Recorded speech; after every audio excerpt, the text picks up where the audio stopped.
বাংলায় এক জীবনানন্দ ছিলেন, ছিলেন রবীন্দ্রনাথ। মাটির গানের হাত ধরে এলেন কালিকা প্রসাদ।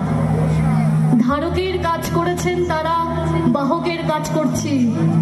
নেশায় উন্মত্ত যৌবন হলেও এই বাংলার সুরেতেই আমি মেতেছি। এই খেজুর গাছে হাড়ে বাঁধা